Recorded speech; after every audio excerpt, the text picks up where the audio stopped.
Assalamualaikum warahmatullahi wabarakatuh. Alhamdulillah, assalatu wassalamu ala rasulillah. Sejarah Hari Raya Idul Fitri tidak bisa lepas dari dua peristiwa, yaitu peristiwa Perang Badar dan Hari Raya Masyarakat Jahiliyah. Pertama, awal mula dilaksanakannya Hari Raya Idul Fitri pada tanggal 1 Syawal tahun kedua Hijriah. Saat itu bertepatan dengan kemenangan kaum muslim dalam Perang Badar. Oleh karenanya, secara tidak langsung mereka merayakan dua kemenangan, yaitu kemenangan atas dirinya yang telah berhasil berpuasa selama 1 bulan dan kemenangan dalam Perang Badar. Kedua, sebelum Islam datang, kaum Arab Jahiliyah mempunyai dua hari raya yang dirayakan dengan sangat meriah.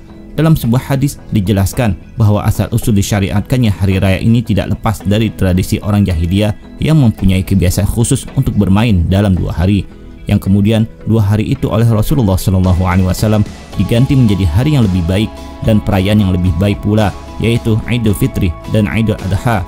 Dari Anas bin Malik berkata, Rasulullah SAW bersabda, kaum Jahiliyah dalam setiap tahunnya memiliki 2 hari yang digunakan untuk bermain. Ketika Rasulullah SAW datang ke Madinah, beliau SAW bersabda, kalian memiliki 2 hari yang biasa digunakan bermain. Sesungguhnya Allah telah mengganti 2 hari itu dengan hari yang lebih baik, yaitu Idul Fitri dan Idul Adha. Hadis riwayat Imam Abu Dawud dan Imam An-Nasai.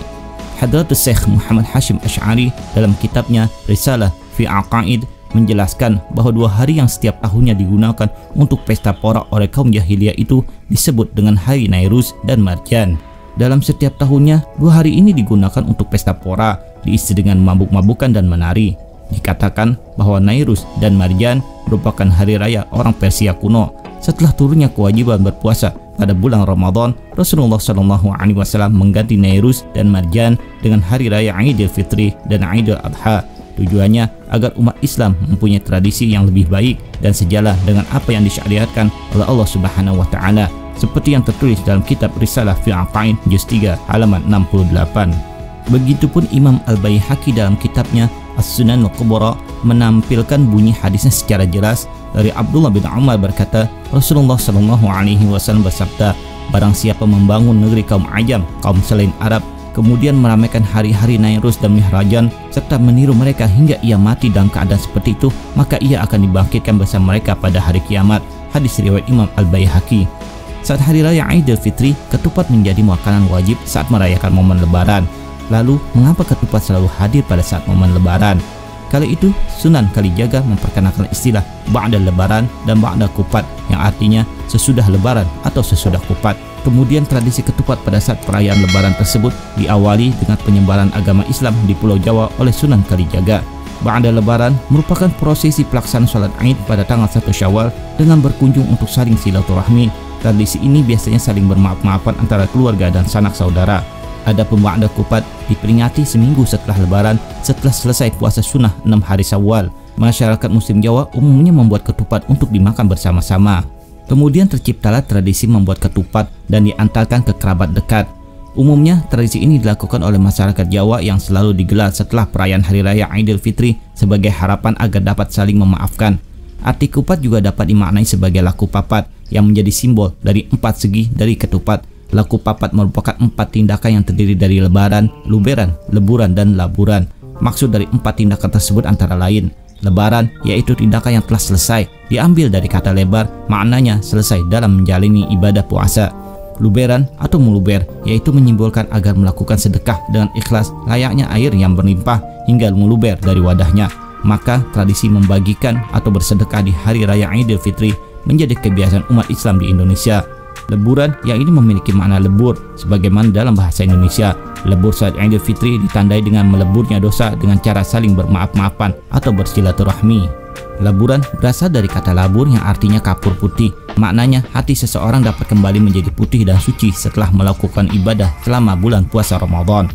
Idul Adha pada setiap tanggal 10 Zulhijjah dikenal juga dengan sebutan Hari Raya Haji, di mana kaum muslimin yang sedang menunaikan ibadah haji sedang melakukan wukuf di Arafah. Mereka semua memakai pakaian serba putih dan tidak berjahit yang disebut dengan pakaian ihram, melambangkan persamaan akidah dan pandangan hidup. Tidak ada perbedaan antara mereka, semuanya sederajat, sama-sama mendekatkan diri kepada Allah Subhanahu wa taala, bersama-sama membaca kalimat talbiyah.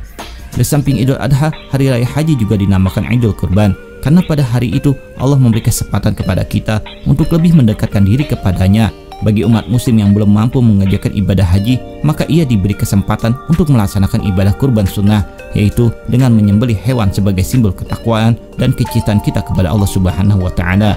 Jika kita menengok sisi histori dari perayaan Idul Adha ini, maka pikiran kita akan teringat kisah teladan Nabiullah Ibrahim alaihissalam ketika beliau diperintahkan oleh Allah Subhanahu wa Ta'ala untuk menempatkan istrinya Siti Hajar bersama putranya Nabiullah Ismail alaihissalam yang saat itu masih menyusu. Mereka ditempatkan di suatu lembah yang tandus, gersang, tidak tumbuh sebatang pohon pun, lembah yang sunyi dan sepi, tidak ada penghuni seorang pun. Nabiullah Ibrahim alaihissalam tidak tahu apa maksud sebenarnya dari wahyu Allah yang menyuruh beliau alaihissalam menempatkan istri dan putranya yang masih bayi itu di suatu tempat paling asing di sebelah utara, kurang lebih 1600 km dari negaranya sendiri, yaitu Palestina. Tapi baik Nabiullah Ibrahim alaihissalam maupun istrinya Siti Hajar menerima perintah itu dengan ikhlas dan tawakal. Seperti yang diceritakan oleh Ibnu Abbas bahwa tatkala Siti Hajar kehabisan air minum hingga tidak bisa menyusui Nabiullah Ismail alaihissalam, beliau mencari air sambil lari-lari kecil atau yang dikenal sekarang dengan istilah sa'i antara Bukit Safa dan Marwah sebanyak 7 kali. Lalu Allah mengutus malaikat Jibril alaihissalam membuat mata air Zam-Zam. Siti Hajar dan Nabiullah Ismail alaihissalam memperoleh sumber kehidupan. Lembah yang dulunya gersang itu mempunyai persediaan air yang melimpah-limpah. Datanglah manusia dari berbagai pelosok ke tempat Siti Hajar dan Nabiullah Ismail alaihissalam untuk membeli air. Datang rezeki dari berbagai penjuru dan makmurlah tempat sekitarnya. Akhirnya lembah itu hingga saat ini terkenal dengan kota Mekah, sebuah kota yang aman dan makmur berkat doa Nabiullah Ibrahim alaihissalam dan berkat kecakapan seorang ibu dalam mengelola kota dan masyarakat. Idul Adha dinamai juga Idul Nahar, artinya hari raya penyembelihan. Hal ini untuk memperingati ujian paling berat yang menimpa Nabiullah Ibrahim alaihissalam, buah dari kesabaran dan ketabahan Nabiullah Ibrahim alaihissalam dalam menghadapi berbagai ujian dan cobaan. Allah Subhanahu wa Ta'ala memberinya sebuah gelar Khalilullah atau kekasih Allah. Setelah gelar Al-Khalil disandangnya, malaikat bertanya kepada Allah, "Ya Tuhanku, mengapa engkau menjadikan Ibrahim sebagai kekasihmu, padahal ia disibukkan oleh urusan kekayaannya dan keluarganya?" Allah Subhanahu wa Ta'ala berfirman, "Jangan menilai hambaku Ibrahim ini dengan ukuran lahiriah, tengoklah isi hatinya dan amal baktinya." Kemudian Allah Subhanahu wa Ta'ala mengizinkan para malaikat menguji keimanan serta ketakwaan Nabiullah Ibrahim alaihissalam. Ternyata kekayaan dan keluarganya tidak membuatnya lalai dalam taatnya kepada Allah Subhanahu wa Ta'ala. Dalam kitab Mishkatul Anwar disebutkan, konon Nabiullah Ibrahim alaihissalam memiliki kekayaan 1000 ekor domba, 300 ekor lembu, dan 100 ekor unta. Riwayat lain mengatakan kekayaan Nabiullah Ibrahim alaihissalam mencapai 12.000 ekor ternak, suatu jumlah yang menurut orang di zamannya tergolong milioner. Ketika pada suatu hari Nabiullah Ibrahim alaihissalam ditanya oleh seseorang, "Milik siapa ternak sebanyak ini?" Maka dijawabnya, "Kepunyaan Allah, tapi kini masih milikku. Sewaktu-waktu bila Allah menghendaki, aku serahkan semuanya. Jangankan cuma ternak, bila Allah meminta anak kesayanganku Ismail, niscaya akan aku serahkan juga." Ibnu Katsir dalam kitab tafsirnya mengemukakan bahwa pernyataan Nabi Ibrahim alaihissalam yang akan mengorbankan anaknya jika dikehendaki oleh Allah itulah yang kemudian dijadikan bahan ujian. Allah menguji iman dan takwa Nabiullah Ibrahim alaihissalam melalui mimpinya yang hak, agar ia mengorbankan putranya yang kala itu masih berusia 7 tahun supaya dikorbankan dan disembelih dengan menggunakan tangannya sendiri. Ketika keduanya siap untuk melaksanakan perintah Allah, datanglah syaitan sambil berkata, "Ibrahim, kamu orang tua macam apa? Anak saja disembelih, tega sekali anak satu-satunya disembelih." Nabi Ibrahim alaihissalam sudah mempunyai tekad. Ia mengambil batu lalu mengucapkan Bismillahi Allahu Akbar. Batu itu dilempar. Akhirnya seluruh jamaah haji sekarang mengikuti apa yang dulu dilakukan oleh Nabiullah Ibrahim alaihissalam di dalam mengusir setan dengan melempar batu sambil mengatakan Bismillahi Allahu Akbar. Dan hal ini kemudian menjadi salah satu rangkaian ibadah haji, yaitu melempar jumrah. Ketika sang ayah belum juga mengayunkan pisau di leher putranya, Nabiullah Ismail alaihissalam mengira ayahnya ragu. Seraya ia melepaskan tali pengikat kaki dan tangannya agar tidak muncul suatu kesan dalam sejarah bahwa sang anak menurut untuk dibaringkan karena dipaksa. Ia meminta ayahnya mengayunkan pisau sambil berpaling supaya tidak melihat wajahnya. Nabiullah Ibrahim alaihissalam memantapkan niatnya. Nabiullah Ismail alaihissalam pasrah seperti ayahnya yang telah tawakal. Lalu Allah Subhanahu wa Ta'ala mengganti dengan seekor hewan sebagai kurban, sebagaimana diterangkan dalam Al-Quran surat As-Saffat ayat 107. Dan kami tebus anak itu dengan seekor sembelihan yang besar. Menyaksikan tragedi penyembelihan yang tidak ada bandingannya dalam sejarah umat manusia, malaikat Jibril alaihissalam kagum seraya terlontar darinya ucapan Allahu Akbar, Allahu Akbar, Allahu Akbar. Lalu Nabi Allah Ibrahim alaihissalam menjawab La ilaha illallah wallahu akbar, yang kemudian disambung oleh Nabi Allah Ismail alaihissalam Allahu Akbar walillahilham. Zulhijjah merupakan salah satu bulan dalam Hijriyah yang memiliki keistimewaan. Dari Ibnu Abbas radhiyallahu an berkata, Rasulullah shallallahu alaihi wasallam bersabda, tidak ada hari di mana amal saleh di dalamnya sangat dicintai oleh Allah Subhanahu wa taala melebihi 10 hari pertama bulan Zulhijjah. Para sahabat lantas bertanya, apakah amal itu dapat membandingi pahala jihad fisabilillah? Bahkan amal pada 10 hari Zulhijjah lebih baik daripada jihad fisabilillah, kecuali jihadnya seorang laki-laki yang mengorbankan dirinya, hartanya, dan dia kembali tanpa membawa semuanya, juga nyawanya, sehingga ia mati syahid. Tentunya demikian itu mati syahid lebih baik. Tidaklah ada hari yang paling disukai oleh Allah Subhanahu wa taala di mana dia disembah pada hari itu kecuali 10 hari bulan Zulhijjah. Puasa 1 hari di dalamnya sama halnya dengan puasa 1 tahun. Ibadah salat malam sekali pada malamnya seperti salat malam selama 1 tahun pula. Secara historis, Ibnu Abbas pernah menerangkan dalam rentangan sejarahnya, hari-hari di 10 pertama bulan Zulhijjah adalah hari penuh makna karena terjadi berbagai peristiwa besar yang berhubungan pada perubahan kehidupan manusia selanjutnya.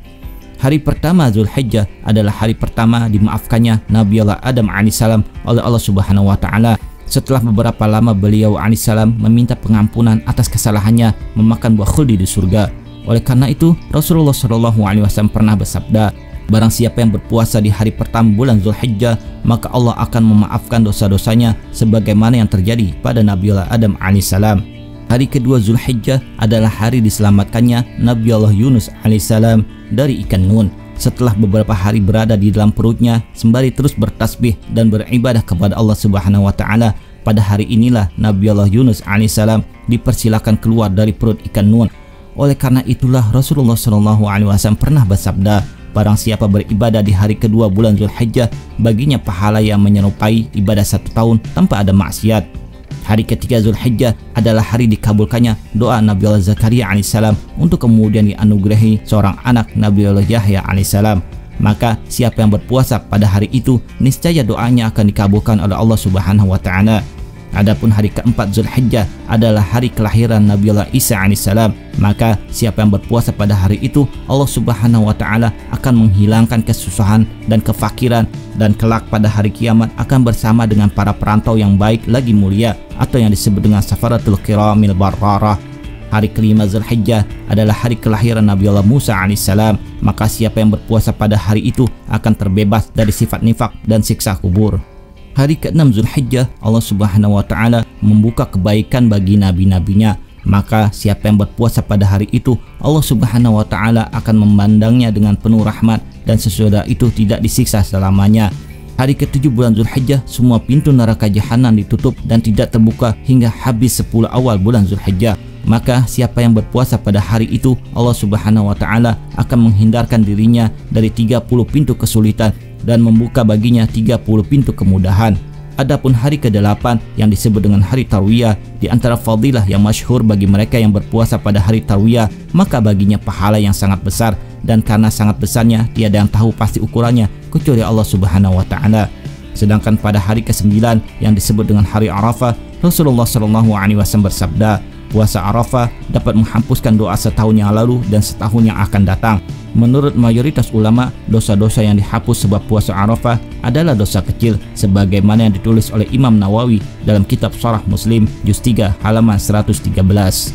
Pada hari Arafah ini pula turun ayat terakhir dalam Al-Quran, surat Al-Ma'idah ayat 3, yang artinya, pada hari ini aku sempurnakan bagimu agamamu dan aku cukupkan nikmatku untukmu, dan aku ridha Islam menjadi agamamu. Semoga kita bisa beribadah sebaik-baiknya di bulan Zulhijjah yang mulia, berpuasa setidak-tidaknya pada hari Arafah. Amin ya rabbal alamin. Wallahu a'lam bishawab. Demikian kisah yang dapat kami sampaikan, semoga bermanfaat. Mohon maaf apabila ada kesalahan. Terima kasih telah menonton. Assalamualaikum.